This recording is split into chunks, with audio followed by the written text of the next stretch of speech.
Hello everyone, welcome back to my channel. I hope आप सभी बहुत हेल्दी होंगे और अपनी पढ़ाई बहुत अच्छे से कर रहे होंगे। I am Prerna Sinha and I make videos on a computer science topic and in this video we will continue our computer fundamentals topic को, जो कि that will be important for every aspirants who are preparing for KVS, NVS, EMRS, DSSB और mainly target BPSC TRE 4 candidates. Okay, so and why I am so focused for BPSC TRE 4 candidates, because I have that experience. I appeared in that examination and qualified that exam and become a PGT computer science teacher.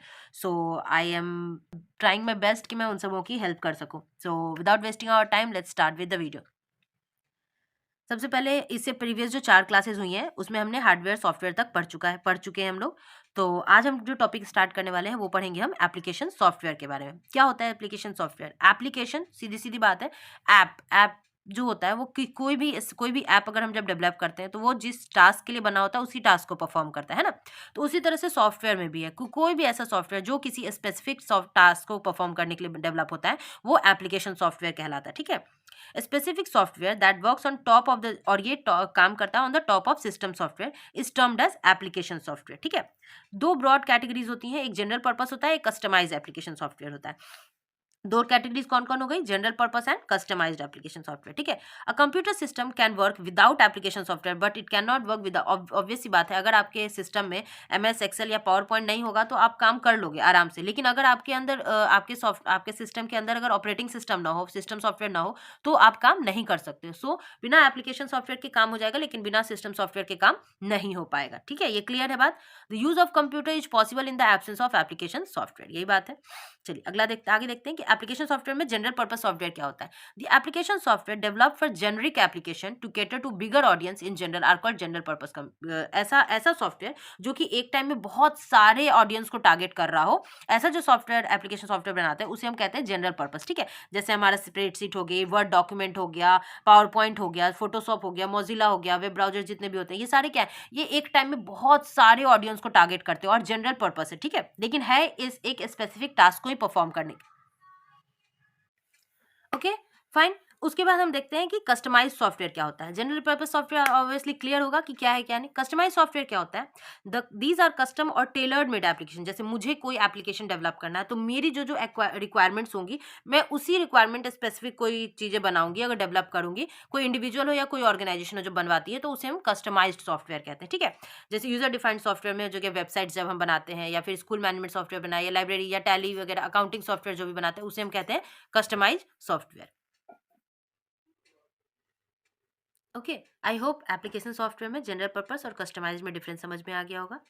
आगे बढ़ते हैं कि अब हम देखेंगे कि software किस तरह से जो डेवलप्ड हो रहा है वो उनमें क्या क्या चीज़ें रहती हैं, प्रोप्राइटरी क्या है, फ्री क्या है और ओपन सोर्स सॉफ्टवेयर क्या क्या है। ठीक है, द डेवलपर्स, कुछ एप्लीकेशन सॉफ्टवेयर के जो डेवलपर्स होते हैं वो क्या करते हैं, वो अपना सोर्स कोड और उसके साथ साथ सॉफ्टवेयर को भी पब्लिकली मतलब पब्लिक को अलाउ करते हैं उसमें चेंजेस करने के लिए या उसमें कुछ सजेशंस देने के लिए। ठीक है, या फिर इम्प्रूव करने के लिए या दूसरों को हेल्प करने के लिए। ऐसा जो सॉफ्टवेयर एप्लीकेशन सॉफ्टवेयर डेवलप्ड होता है या जो डेवलपर बनाता है उसे हम बोलते हैं free and open source software. क्या है? FOSS। ऐसा एप्लीकेशन सॉफ्टवेयर जो यूजर को या इंड यूजर को अलाउड हो, उसको सोर्स कोड विजिबल हो, ठीक है, वो और सॉफ्टवेयर को भी फ्री में अवेलेबल कराता है, तो उसे हम FOSS कहते हैं। जैसे उबंटू हो गया, पाइथन हो गया, मोजिला हो गया, फायरफॉक्स हो गया, ये सब क्या है? Free and open source software है। लेकिन कुछ software, sometimes software are freely available for use but may source code may not be available. और कुछ सॉफ्टवेयर ऐसे होते हैं जो कि यूज करने के लिए तो फ्री है लेकिन उनका सोर्स कोड तुमको नहीं पता होगा, तुम उसमें अपना इनपुट नहीं डाल सकते हो। तो ऐसे जो सॉफ्टवेयर होते हैं उनको हम लोग क्या कहते हैं? फ्रीवेयर कहते हैं। क्लियर है कि FOSS क्या है और फ्रीवेयर क्या है? क्लियर है, चलिए अगला देखते हैं। ऐसा the software to be used has to be purchased from the vendor who has the copyright of the software, then it is proprietary software। अब देखो, कुछ ऐसा सॉफ्टवेयर होता है जिसको कि वेंडर से हमें परचेज करना पड़ता है ताकि जिनके पास कॉपीराइट होता है, मतलब जो उसने डेवलप किया उसका अपना कॉपीराइट, अपना हक होगा, उससे जब हम कभी भी हम सॉफ्टवेयर को खरीदते हैं तो उसे हम कहते हैं प्रोप्राइटरी सॉफ्टवेयर। क्या कहते हैं? प्रोप्राइटरी। तो क्या हो गया हमारा? फ्री एंड ओपन सोर्स हो गया, फ्रीवेयर सॉफ्टवेयर हो गया। फ्री एंड ओपन सोर्स क्या? सोर्स कोड भी अवेलेबल है, सॉफ्टवेयर भी अवेलेबल है, भैया जिसको जो करना है करो। फ्रीवेयर में क्या है, सॉफ्टवेयर तो अवेलेबल है लेकिन सोर्स कोड तुम्हारे पास अवेलेबल नहीं है, ठीक है। और प्रोप्राइटरी सॉफ्टवेयर क्या हो गया, एक ऐसा सॉफ्टवेयर जिसके पास कॉपीराइट है, जिसने उसको डेवलप किया है, वो आपको अलाउ करेगा, तो वो होता है प्रोप्राइटरी सॉफ्टवेयर, ठीक है। उसके बाद एग्जाम्पल हो जाएगा इसका माइक्रोसॉफ्ट विंडोज हो गया, टैली हो गया, क्विक हिल हो गया, ये सब हो गया आपका क्या कौन सा, proprietary software. A software can be freeware, open source or proprietary software depending upon the terms and condition of the person or a group who has developed and released the software, ठीक है। ये सब depend करता है उस इंसान पे जो उसको सॉफ्टवेयर को डेवलप कर रहा है, करेक्ट। तीनों सॉफ्टवेयर आई होप क्लियर होंगे।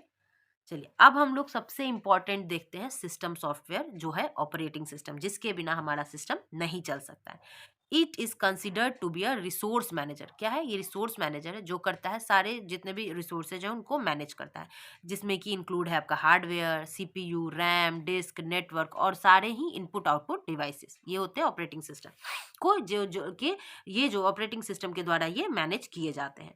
इट ऑल्सो कंट्रोल, ये कंट्रोल करता है अलग अलग एप्लीकेशन सॉफ्टवेयर, जो अभी हमने पढ़ा था ना, डिवाइस ड्राइवर्स पढ़ा था, सिस्टम यूटिलिटीज पढ़ा था, मैनेज सिस्टम को जो एक्सेस अथॉरिटी होता है उन सबको भी कौन मैनेज करता है, हमारा ऑपरेटिंग सिस्टम। इसीलिए it is the most important system software. Basically क्या काम है, रिसोर्स मैनेजमेंट का काम है, रिसोर्स में वो सारे हार्डवेयर सॉफ्टवेयर सब कुछ, ठीक। उसके बाद बढ़ते हैं operating system. The primary objective and of operating system are two fold. अब टू फोल्ड बोलने का मतलब क्या है, पहला है to provide services for building and running application software, application software को बनाना और उसको रन करना, ये हो गया पहला, ठीक है। उसके बाद when an application program needs to be run, जब कभी भी एप्लीकेशन प्रोग्राम को चलाने की जरूरत होती है, it is the OS which loads the programme into. अब जब कभी भी हम सिस्टम ऑन करते हैं तो वो बूटिंग का काम होता है ना, तो सबसे पहले हमारा बायोस चलता है, वो ऑपरेटिंग सिस्टम ही होता है जो सारे प्रोग्राम्स को मेमोरी में लाता है, ठीक है। और and allocate it to the CPU, और उसके बाद एलोकेशन होता है सीपीयू में, किस चीज के लिए, एग्जीक्यूशन के लिए, ठीक है। ये होता है हमारा एप्लीकेशन प्रोग्राम जब कभी भी रन होता है तो क्या काम होता है ऑपरेटिंग सिस्टम का। पहला फोल्ड क्या था कि सर्विसेज प्रोवाइड करना और बनाना और रन करना एप्लीकेशन प्रोग्राम, ठीक है। When multiple application program needs to be run, जब जरूरत होती है कि बहुत सारे एप्लीकेशन प्रोग्राम रन करें, तो ऑपरेटिंग सिस्टम डिसाइड करता है ऑर्डर ऑफ द एग्जीक्यूशन, ठीक है, कि किस तरह से वो सिस्टम चलेगा। The second objective and of operating system is to provide, पहला तो हो गया कि सर्विसेज प्रोवाइड करना, ठीक है। दूसरा है कि ये इंटरफेस की तरह काम करता है। अब किसके किसके बीच में इंटरफेस की तरह काम करेगा, तो एंड यूजर के बीच में एंड कंप्यूटर सिस्टम के बीच में। Second objective of an operating system is to provide an interface to the user through which the user can interact with the computer, ठीक है। एक हो गया प्राइमरी ऑब्जेक्टिव है कि ये सर्विस प्रोवाइड करता है और रन करता है दूसरे एप्लीकेशन सॉफ्टवेयर को, और दूसरा ऑब्जेक्टिव है कि ये इंटरैक्ट करता है एंड यूजर के साथ, ठीक है। अब यूजर का इंटरफेस, अब हम बोल रहे हैं कि दूसरा काम होता है ओएस का इंटरैक्ट करना, इंटरफेस प्रोवाइड करना। अब इंटरफेस कितने तरह का होता है, तो यूजर इंटरफेस एक सॉफ्टवेयर कंपोनेंट होता है जो कि पार्ट होता है किसका, ऑपरेटिंग सिस्टम का। यूजर इंटरफेस किसका पार्ट होता है, ऑपरेटिंग सिस्टम का, जिसका जॉब होता है is to take commands, commands को लेना और input from a user for the operating system to process, ठीक है। अब देखो दूसरा क्या कह रहा है कि अब कितने तरह के ऑपरेटिंग सिस्टम के इंटरफेस होते हैं, एक होता है कमांड बेस्ड इंटरफेस। इसमें क्या होता है, जो कुछ भी आता है आपको जो टास्क करना होगा ना, किसी फाइल को खोलना होगा, कोई ओपन करना, कुछ एडिट करना होगा, डिलीट, तो हर एक टास्क को परफॉर्म करने के लिए एक कमांड होता है, उस कमांड को आपको याद करना पड़ेगा, ठीक है। तो ये थोड़ा झंझटिया है, मतलब झंझटिया बोले तो कि मतलब थोड़ा सा डिफिकल्ट हो जाता है कमांड्स को याद करना, लेकिन ये सिक्योर बहुत होता है, ठीक है। The user has to remember the name of all such programs or a specific command which the operating system supports, ठीक है। कमांड बेस्ड में आपको कमांड्स याद रखने पड़ते हैं to perform any kind of task. ये अलाउ करता है यूजर को एक single program at a time, ठीक है, single user single program at a time. Example हो गया इसका डॉस और यूनिक्स, ठीक है। ये कमांड बेस्ड है and a single user program है, ठीक। उसके बाद आता है आपका graphic user interface. Graphic user interface मतलब जिसमें आपको फाइल्स, आइकन्स, ये सारी चीजें दिखेंगी, ठीक है, जो कि है विंडोज हमारा। It lets user run program, give instruction to the computer in the form of icons, menu, visual options होते हैं आपके पास। आइकन रिप्रेजेंट क्या करता है, मेनली फाइल्स और प्रोग्राम्स को जो कि कंप्यूटर सिस्टम में स्टोर्ड होते हैं। विंडोज रिप्रेजेंट करता है रनिंग प्रोग्राम को that the user has launched through the operating system. Microsoft Window, Ubuntu, Fedora, macOS, ये सब क्या है, जीयूआई बेस्ड है। हम लोग विंडोज यूज करते हैं, हमें पता है कि कितना आसान है काम करना। उसके बाद आता है टच बेस। और देखो आज के टाइम में क्या है कि टच बेस हमें सिस्टम अलाउ करने लगा है OS. Using the touch screen, a user provide input to the operating system which are interpreted by the OS as command like opening खोलो, close करना है ऐप को, डायल करना है ऐप को, स्क्रॉल करना है ऐप्स को, ये सारे क्या है टच बेस्ड इंटरफेस है। एग्जाम्पल है आपका एंड्रॉयड iOS हो गया, विंडोज 8 और 10 भी टच बेस्ड इंटरफेस को अब सपोर्ट करता है। अगर आपके पास टच स्क्रीन डिवाइसेज है तो 8 और 10 विंडोज 8 और 10 वहाँ पे सपोर्टेबल होगा। ठीक है, ये हो गया हमारा टच बेस्ड। तो command based interface, graphical user interface, इसमें यहाँ से जो क्वेश्चन अराइज हो सकता है ना वो इसके एग्जाम्पल की हो सकता है ना, ये एग्जाम्पल दे देंगे और बोलेंगे बोलो कौन GUI बेस्ड है, कौन कमांड लाइन बेस्ड है। ठीक है, उसके बाद देखो वॉइस बेस्ड। अब देखो क्या होता है, आज के टाइम में बहुत सारे ब्लाइंड लोग हैं, हैंडीकैप्ड लोग हैं, उन्हें भी तो ज़रूरत है ना कि आप वो फ़ोन चलाएं या कुछ एप्लीकेशन चलाएं। तो उनके लिए बहुत अलग अलग तरह के डिवाइसेज डेवलप होते हैं, जो कि कमांड्स जो होते हैं, इंस्ट्रक्शन जो होते हैं, वो किस फॉर्मेट में लेते हैं, वॉइस के फॉर्मेट में लेते हैं। ठीक है, जैसे सीरी, हमारे एप्पल के फ़ोन में सीरी होती है, एंड्रॉयड में ओके गूगल होता है, हमारे पास ये है गूगल मिनी है, एलेक्सा है, ये सब क्या है, ये सब वॉइस बेस्ड इंटरफेस है ना। उसके बाद देखो एग्जाम्पल में कॉर्टाना, देखो माइक्रोसॉफ्ट विंडोज में 10 है, गूगल है, iOS में सीरी है। अब जेस्चर बेस्ड iOS, अब देखो जब कभी भी हम फोटोज लेते हैं तो अभी है ना हमारे पास एक ऑप्शन, वो पाम दिखाते हैं, अब हमारा कैप्चर हो जाता है फोटो, इस तरह का जो इंटरफेस होता है उसको हम बोलते हैं जेस्चर बेस्ड इंटरफेस। कुछ स्मार्टफोन्स ये अलाउ करते हैं और लैपटॉप्स भी यूजर इंटरैक्ट होने के लिए हमें जेस्चर बेस्ड इंटरफेस अलाउ करते हैं। ओके, तो ये थे अलग अलग तरह के ऑपरेटिंग सिस्टम के इंटरफेसेस। अब देखो फंक्शन क्या क्या है ऑपरेटिंग सिस्टम का। ऑपरेटिंग सिस्टम का सबसे पहला काम है प्रोसेस को मैनेज करना। अब प्रोसेस क्या होता है, जो भी टास्क एग्जीक्यूशन में है उसे हम क्या कहते हैं, प्रोसेस कहते हैं। क्या कहते हैं, ऑपरेटिंग सिस्टम का क्या काम है, प्रोसेस को मैनेज करना। जो काम टास्क एग्जीक्यूशन में है उसे हम प्रोसेस कहते हैं। We can activate a system monitor program, किसको एक्टिवेट करना है, सिस्टम मॉनिटर प्रोग्राम को, that provide information about the process being executed on a computer. जो भी टास्क परफॉर्म होना है उसको जानने के लिए हमें सिस्टम मॉनिटर प्रोग्राम को एक्टिवेट करना पड़ेगा।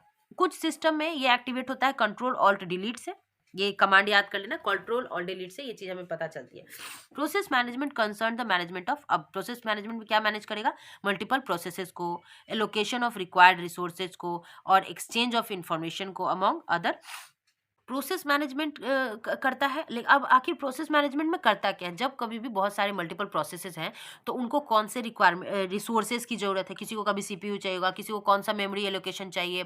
ठीक है, और जो इन्फॉर्मेशन एक्सचेंज हो रहा है अलग अलग प्रोसेसेस के बीच में, उसको भी हैंडल करने का काम कौन करता है, प्रोसेस मैनेजमेंट। अब कौन सा प्रोसेस है एक्टिवेटेड उसको जानने के लिए हम कौन सा कमांड यूज़ करते हैं, कंट्रोल ऑल्ट डिलीट, और उसके लिए हमें सिस्टम मॉनिटर प्रोग्राम को एक्टिवेट करना पड़ता है। ओके, चलिए अगला देखते हैं। मेमोरी मैनेजमेंट क्या होता है। मेमोरी मैनेजमेंट बोले तो जब कभी भी हम बात करते हैं तो प्राइमरी मेमोरी, मेन मेमोरी, वो जो होता है सिस्टम का वो मेनली लिमिटेड होता है, रैम हमारा लिमिटेड है।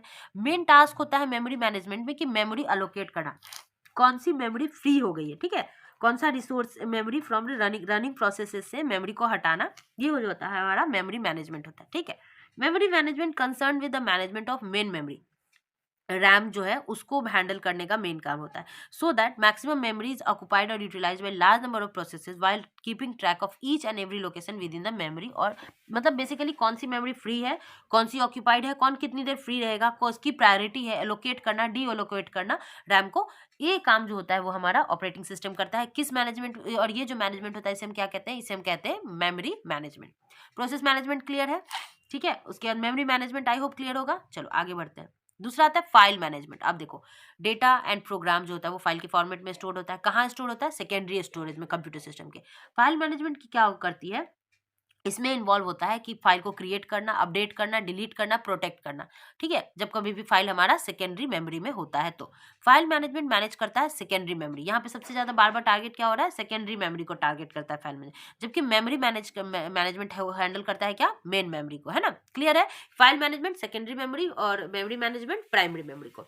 ठीक है, चलिए आगे बढ़ते हैं। Device management. अब देखो ऑपरेटिंग सिस्टम मैनेज करता है सारे ही इनपुट आउटपुट डिवाइसेस और हार्डवेयर जो कि कनेक्टेड होता है और इंटरप्रेटेड होता है। Operating system interact with the device driver and a related software for a particular device. वो डिवाइस, कोई भी ऑपरेटिंग सिस्टम इंटरैक्ट करता है अलग अलग डिवाइस ड्राइवर्स के साथ, और वो जो डिवाइस के साथ सॉफ्टवेयर है उसके साथ इंटरैक्ट करता है। Operating system must also provide the options for configuration of particular device so that it may be used by an end user और सम अदर डिवाइसेस। ठीक है, तो ये डिवाइस मैनेजमेंट का काम हो गया। तो आई होप ऑपरेटिंग सिस्टम के भी टास्क क्लियर हो गए होंगे, एप्लीकेशन सॉफ्टवेयर क्लियर होगा, सारी चीज़ें जो हमने पढ़ी है वो सब कुछ अच्छे से मैंने एक्सप्लेन करने की कोशिश की है, बिल्कुल छोटे छोटे टुकड़ों में, एक एक लाइन को और कहाँ से क्वेश्चन अराइज होते हैं, कौन सा टॉपिक इंपॉर्टेंट है, ये सब कुछ। सो अगर आपको अच्छे और भी कुछ सजेशंस है या कुछ कमेंट है तो प्लीज़ कमेंट बॉक्स में मेंशन करते जाना। और क्लास की पीडीएफ जो है वो टेलीग्राम ग्रुप में शेयर होती है, तो प्लीज़ टेलीग्राम ग्रुप को ज्वाइन कर लो जिन्होंने भी ज्वाइन नहीं किया है, डिस्क्रिप्शन में लिंक मैं दे दूँगी। और एक चीज़ और मुझे कहनी है कि शॉर्ट्स में जो क्वेश्चंस है ना उसको भी इग्नोर करने की ज़रूरत नहीं है। शॉर्ट्स के जो क्वेश्चन अब मैं देखती हूँ वीडियोज़ देखते हैं, शॉर्ट्स नहीं देखते। शॉर्ट्स भी देखना है, ठीक है? शॉर्ट्स के भी 5-6 क्वेश्चन जो डलते हैं उनको सॉल्व करना ही करना है, ठीक? So thank you so much for watching and keep learning and all the very best and stay positive.